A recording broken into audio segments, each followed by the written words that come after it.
prioritas. Ini nanti tergantung dengan kekuatan fiskal yang ada di internal. Oke. Nah, paling tidak Pak, ini ada masukan juga. Gerbong yang selama ini dulu ada, tapi setelah itu dihilangkan, adalah sisakan satu gerbong untuk kafe, ya kan, untuk ngopi, paling tidak di sini tuh untuk smoking area, Pak. Nah, karena banyak kereta ini tidak ada smoking area, Pak Bobi. Nah, paling tidak dalam kereta ini adalah satu gerbong. Saya yakin, Pak, saya yakin itu pasti bermanfaat dan menguntungkan buat kereta api. Iya kan? Pasti banyak itu. Satu aja untuk kafe, untuk smoking. Karena 8 jam perjalanan jauh, Pak. Di bis saja, Pak, hampir 8 jam, 10 jam, itu ada smoking area di bis. Masa kereta sepanjang itu Wakil satu Presiden gerbong, Pak? Gibran Saya Raka yakin bisa Buming itu. Raka Ya. menanggapi usulan terkait gerbong kereta khusus merokok dari DPR RI. Mantan Wali Kota Solo itu mengatakan keputusan untuk mengadakan gerbong khusus merokok itu tergantung pada ruang fiskal yang dimiliki PT KAI. Tergantung dengan kekuatan fiskal yang ada di internal PT KAI, kata Gibran saat meninjau stasiun balapan Solo. Hanya saja, Gibran mengusulkan PT KAI memprioritaskan fasilitas bagi penumpang lain jika masih memiliki kelonggaran fiskal. Jika ada ruang fiskal ya kalau pendapat saya pribadi lebih baik diprioritaskan untuk misalnya ibu hamil, ibu menyusui, balita lansia, kaum difabel, kata dia. Kelompok-kelompok rentan itu, kata Gibran, membutuhkan fasilitas lebih dibanding penumpang pada umumnya. Lebih lanjut, Gibran menyinggung berbagai program prioritas pemerintah di bidang kesehatan. Ia menegaskan pemerintahan Prabowo Gibran sedang gencar meningkatkan kesehatan masyarakat. Secara khusus, Gibran juga menyebut adanya inisiatif dari kepala-kepala daerah untuk menekan jumlah perokok. Gibran menjelaskan pemerintah tetap menampung usulan gerbong perokok dari DPR RI tersebut. Hanya saja usulan tersebut belum bisa direalisasikan karena tidak sejalan dengan program prioritas pemerintah.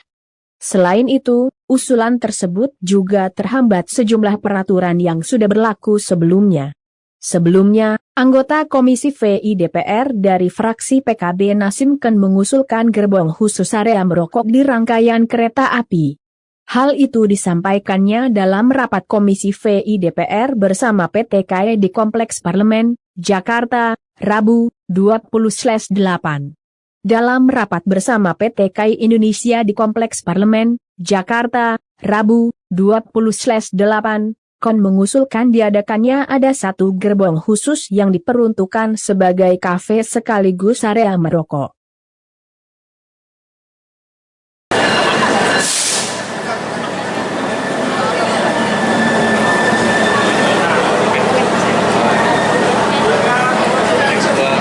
Mas Wapres tadi hasil peninjauannya seperti apa? Ada revitalisasi stasiun Solo Balapan, apakah sudah puas dan mungkin ada penambahan rencana jalur sampai mana? Ya, saya kira progresnya sudah cukup baik ya. Ini ada 9 stasiun yang direvitalisasi. Semoga nanti progresnya berjalan dengan baik dan bisa meningkatkan layanan untuk pengguna kereta api. Dan masih terkait pembahasan soal kereta kan ada usulan dari anggota DPR yang meminta agar ada gerbong khusus merokok. Mungkin Mas Gibran melihat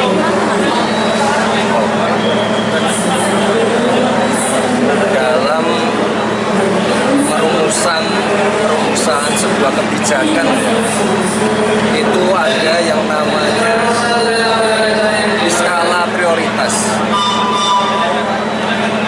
Ini nanti tergantung dengan kekuatan fiskal yang ada di internal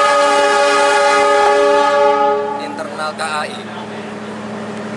Jika ada ruang fiskal, ya kalau pendapat saya pribadi lebih baik diprioritaskan untuk misalnya ibu hamil, ibu menyusui, balita, lansia, kaum difabel. Jadi misalnya ada ruang laktasi di gerbongnya, mungkin toiletnya, kamar mandinya bisa dilebarkan sehingga ibu itu bisa mengganti popok bayi dengan lebih nyaman. Saya kira itu lebih prioritas. Sekali lagi, dalam perumusan sebuah kebijakan ada skala prioritasnya. Yang kedua, saya sebagai pembantu presiden ingin memastikan program-program prioritas visi misi presiden berjalan dengan baik. Ini kan program di sektor kesehatan sudah jelas program-programnya. Ada cek kesehatan gratis, ada pemberantasan stunting. Di Kemenkes juga ada pembangunan rumah sakit baru. Dan kalau saya lihat di tingkat daerah, Pak Wali dan di kota-kota lain juga sudah ada perda pembatasan iklan rokok. Jadi ya sekali lagi untuk Bapak Ibu anggota DPR yang terhormat, saya mohon maaf masukannya kurang sinkron dengan program dari Bapak Presiden. Dan sudah ada SE, sudah ada undang-undangnya, sudah ada PP-nya yang menyatakan bahwa yang namanya transportasi umum itu adalah kawasan bebas rokok. Tapi sekali lagi, untuk Bapak Ibu anggota Dewan yang terhormat, masukan-masukannya, evaluasinya kami tampung, evaluasi dari masyarakat, warga, pengguna kereta api juga kami tampung, demi kebaikan pelayanan KAI ke depan. Sekali lagi, semua ada skala prioritasnya. Dan nanti silahkan teman-teman media setelah doorstop ini bisa menanyakan ke para penumpang apakah setuju dengan usulan para anggota Dewan tadi. Apakah mungkin ada kebutuhan-kebutuhan lain yang mungkin lebih prioritas. Silahkan, ini semua untuk kebaikan KAI ke depan, untuk kebaikan dan peningkatan pelayanan KAI ke depan. Dan sekali lagi saya mohon maaf pada Bapak Ibu anggota Dewan yang terhormat, masukannya tetap kami tampung, tapi ada hal-hal yang lain yang lebih prioritas. Ya. Ya, pulang. Wes, rano sing daftar. Kita sumber aja, Mas. Solo atau Mas. angel. Udah nih bojo kelit limo.